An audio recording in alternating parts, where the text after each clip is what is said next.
বিচার করেন নিজের ছেলে মেয়ের, বিচার করেন নিজের ছেলে মেয়ের। জাবের রাদিয়াল্লাহু আনহু থেকে বর্ণিত, তিনি বলছেন, ইন্না বাইনার রাজুলি ওয়া বাইনাশ শিরকি ওয়াল কুফরি তারকুস সালাহ, নিশ্চয় শিরক কুফরের মধ্যে পার্থক্য হচ্ছে নামাজ ত্যাগ করা। এইবার নিজে নিজে বলেন, কত ভাগ মুসলমানের দেশ? আপনি কে? আপনি কি?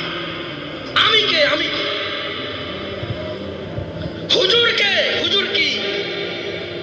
তার জুমার মুসল্লি কে? মুসল্লি কি? তার সমাজ সেবক কি? তার সমাজ সেবী কি? তার মেয়ের জামাই কে? তার মেয়ের জামাই কি? কার সাথে সে তার মেয়ে বিয়ে দিচ্ছে? কোন ঘরে এই ছেলে কোন ঘরের মেয়ে নিয়ে আসতেছে? তার বউ কে? আদৌ কি তার ঘরে কোনো মুসলমান আছে? আমি বলি নাই।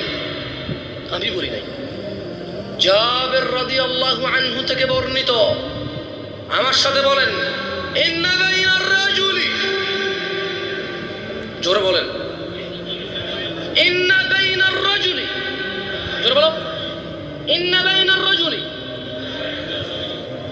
ইন্না বাইনার রাজুলি, নিশ্চয়ই একজন ব্যক্তি। তুমি একজন ব্যক্তি তো না? একজন তো তুমি, ঠিক আছে।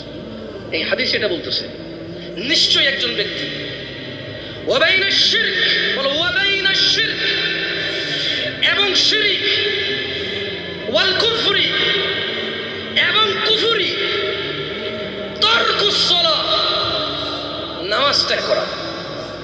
তাহলে একজন ব্যক্তি শিরক আর কুফরের মধ্যে পার্থক্য কি? জোরে বলো, পার্থক্য কি? মুশরিক আর কাফেরের মধ্যে পার্থক্য কি? শিরক আর কুফরের মধ্যে পার্থক্য কি? এটা জাবের রাদিয়াল্লাহু আনহু বলছে। আমি দুঃখিত যদি আপনাকে আমি কষ্ট দিয়ে থাকি হাদিসটা পড়ে।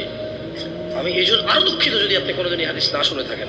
আমি আজকে প্রথম বললাম, তাহলে আমি এর জন্য ক্ষমা চাচ্ছি। কেন আপনার ঘুমটা ভাঙতে গেলাম?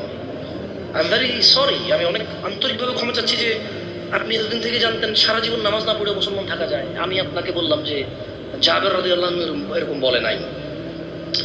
জাবের রাদিয়াল্লাহু আনহু এরকম বলে নাই।